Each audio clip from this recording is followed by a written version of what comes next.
Hello. Welcome back for season 3, episode 10 of Uncanny Oddities. Tonight we will be talking about the erased kingdom of Tartaria. Not tartar sauce, Tartaria. Very different things. Very interesting thing though. So this is fairly new to me actually, but I've seen some people tie it to Antarctica, which is, of course, something that you probably know by now. I'm a big fan of. So I decided to look into it a little bit deeper. And good to see we got James, old 8 gauge, in the chat here tonight. So I looked into Tataria a little bit deeper. Turns out they were giants, about 7, 8, 9, even 10 feet tall. And there's some interesting things to note about them. Before we even really start digging into the deeper stuff, just the surface level, they were giants, and we're going to get into the mud floods and draw some allusions to the Book of Enoch and the flood that happened at that point. But first, let's start with the geographic scope of everything. So, officially, it's complicated.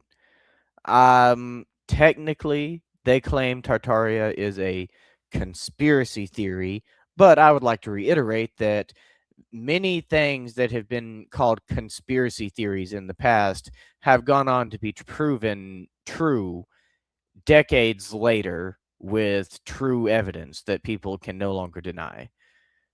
So, with that in mind, and honest disclosure, it is technically a conspiracy theory as much as I dislike calling it one, because for me personally, I believe it because there is far more evidence. And like here's the biggest thing for me is they even have actual government documents that they have talking about the erasure of Tartaria. But of course, they'll deny those and deny any FOIA requests with the Freedom of Information. But according to the rumors of this theory, supposedly the Russian government actually has documents talking about the erasure of Tartaria and what they did and everything from the Mongol Empire, Asia, all that. So we're going to get into a little bit of that. So historically, it encompassed the territories, Tartarias, yeah, the territories that were inhabited by various nomadic tribes of the time.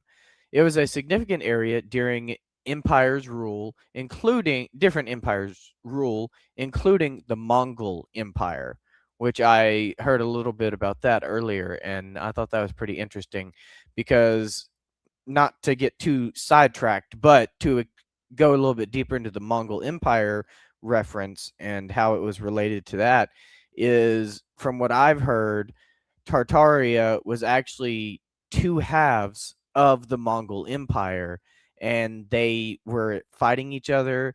And I don't remember if it was Genghis Khan or Kublai Khan, but one of the Khans actually helped to reunite the Mongol Empire, and and it had something to do with Tartaria.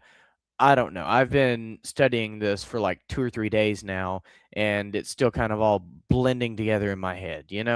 Just being honest with you, being honest. But it's very interesting to me, and the more I look into it, the more interesting it becomes, really. Now, to get a little bit into the cultural influence, it had many various ethnic groups and diverse cultures, including Mongols, Turkish people, and others, which would contribute to the rich cultural tapestry of Tartaria. Now, here's where they get in a little bit deeper into the myths and conspiracy theory aspect of all this. They say that they had grand structures, like tall buildings. You know how we have these, sometimes we'll have these buildings with like 12-foot tall doorways and all this.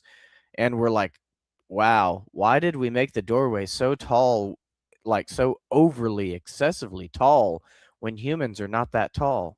Well, maybe those doorways, maybe they were made for giants, the Tartarians. And they'll tell us that, they have photos. They actually do. They have photos of these Tartarians, but they'll say, "Oh, those are just circus performers," or, "There's something wrong with the scale of the photo and it's not really the scale that you think it is." They come up with all these lame excuses, you know. You know how they are, you know. They but anyways, so some modern theorists suggest that Tartaria refers to this advanced civilization with remarkable architectural achievements.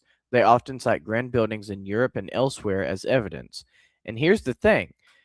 We have a lot of buildings throughout history, especially before the 1800s. We have a lot of buildings throughout history that are, as I said a minute ago, large compared to, your typical human.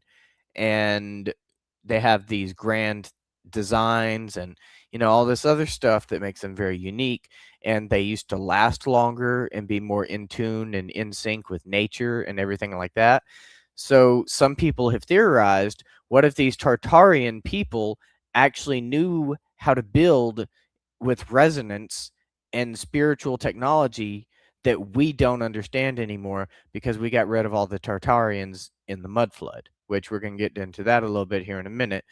But that's basically what people are saying is, what if the reason that, some of these ancient structures are so much better than our modern ones is because the people that knew how to build them were subtly, silently erased from history.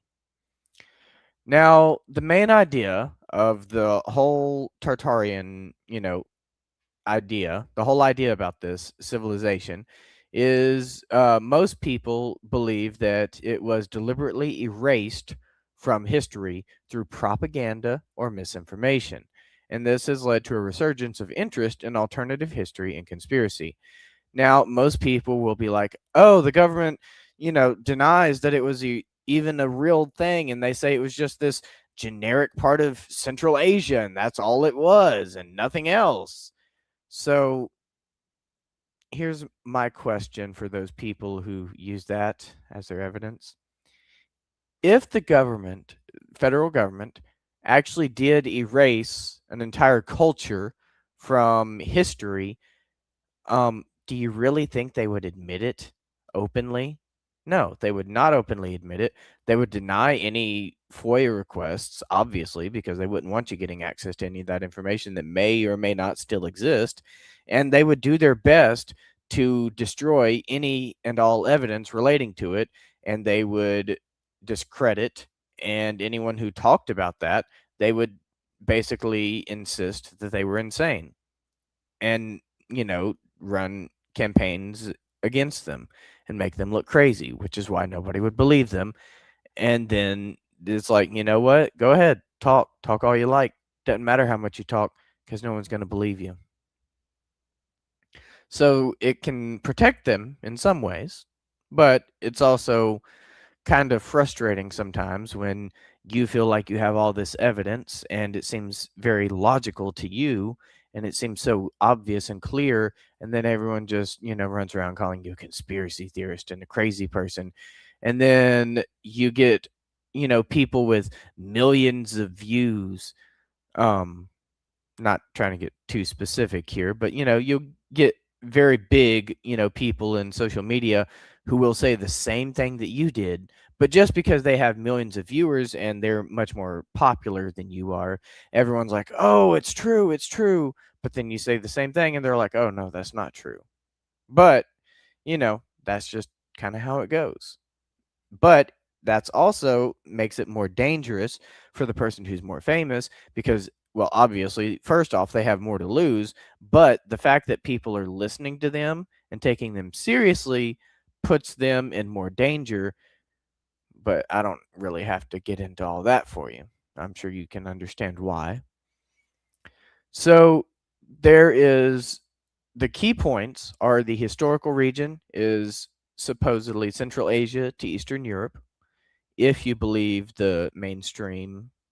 But if you don't believe the mainstream and you're one of us, the conspiracy theorists, then we believe that it was actually a global, all over the world, not one unified, not necessarily a unified culture, but a culture of people who had sections of themselves around the whole world, if that makes sense. Like if an American was to go to Australia on vacation or something, and, or someone who was born in America went to Japan and decided to move there and live forever, there would still be an American living in Japan. It's not like, they would just instantly become homogenized with Japanese culture, if that makes sense. So the other things that we need to remember is the architecture, which is, cited as evidence of their advanced civilization.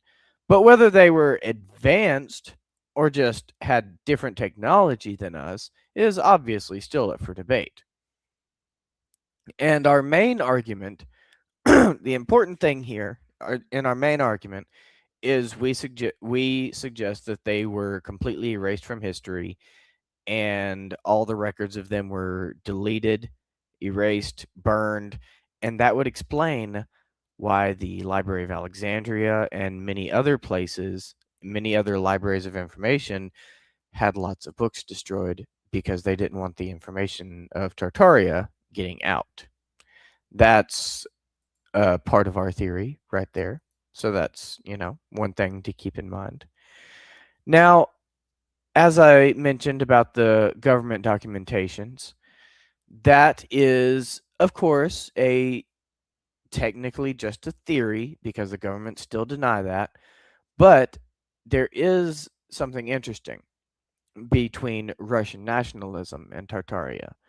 The theory of Tartaria as a lost civilization actually originated in Russia and has ties to nationalism.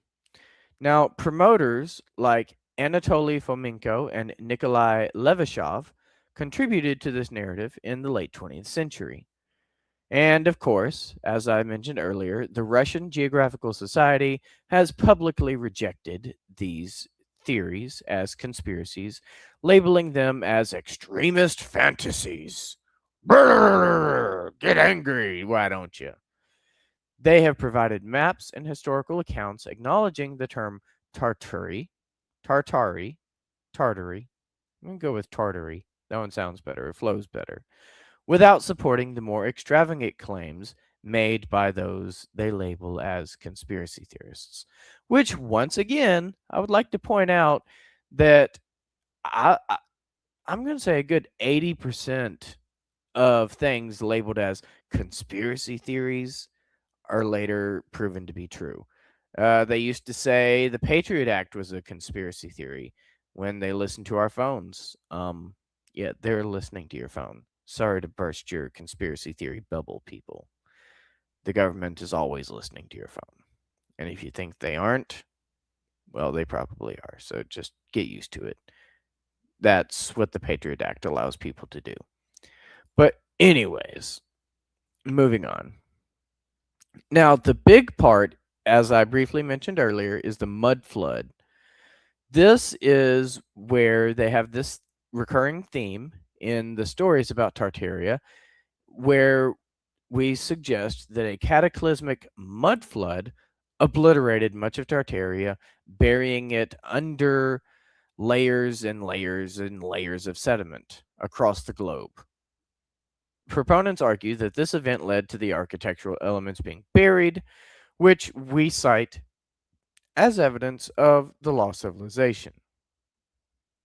Now, what really stood out to me about the mud flood in particular was it reminded me about the Book of Enoch and Noah's Ark, because they say that the mud flood, well, not the mud flood, sorry, they say that the flood, non-specific flood, was actually used to get rid of the giants.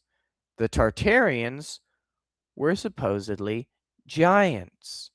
So what if the Book of Enoch when it was talking about the Nephilim and the giants that had to be destroyed because God was upset, what if it was alchemical symbolism? God was representative of the Russian government, and the giants were representative of the Tartarians. You see what I'm getting at here?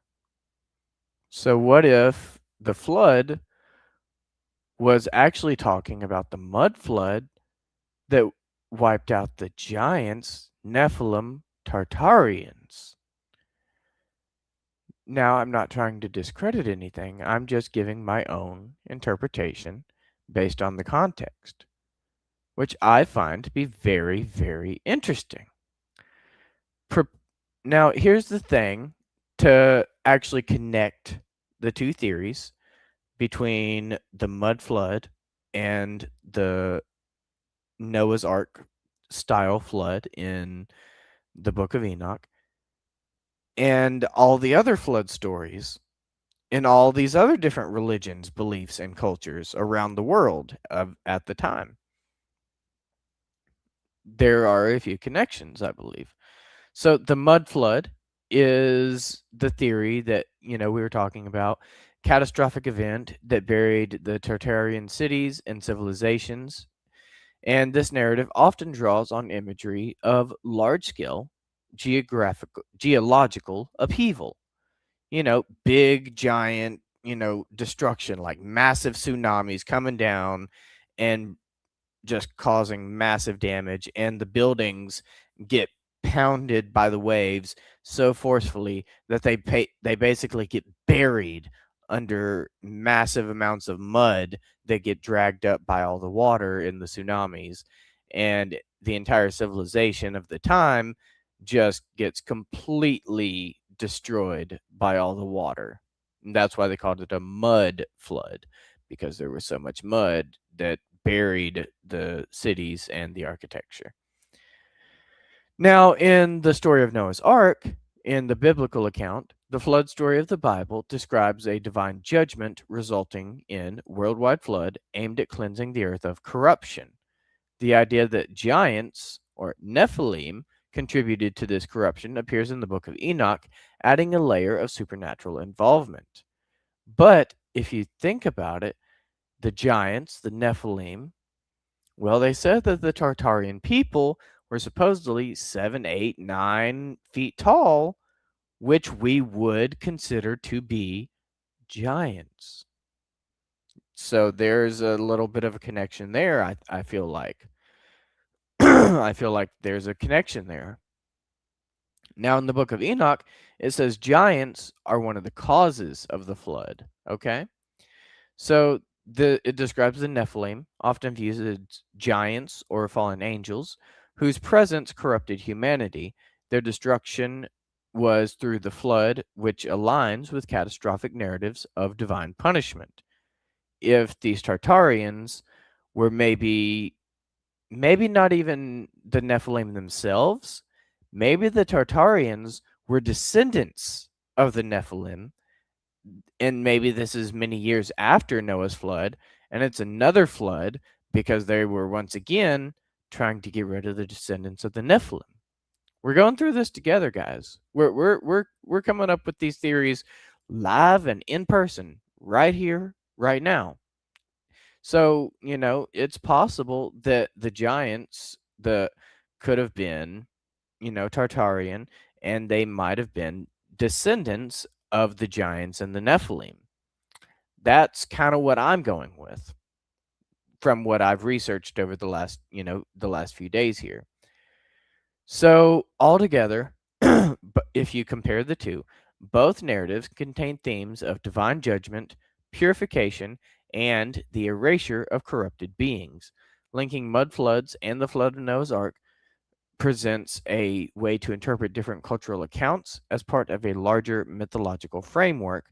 And we could include all sorts of things like, the Pompeii in, I forgot where that was, to be honest. I want to say Greece, ancient Greece, But Pompeii and the volcano that exploded and, covered everyone in stone, that could be seen as a form of divine judgment because that was, a natural event. As terrible as it was and as rare as it was still a natural event caused by the world around us, caused by natural occurrences. So that's definitely, something else that you could get in there.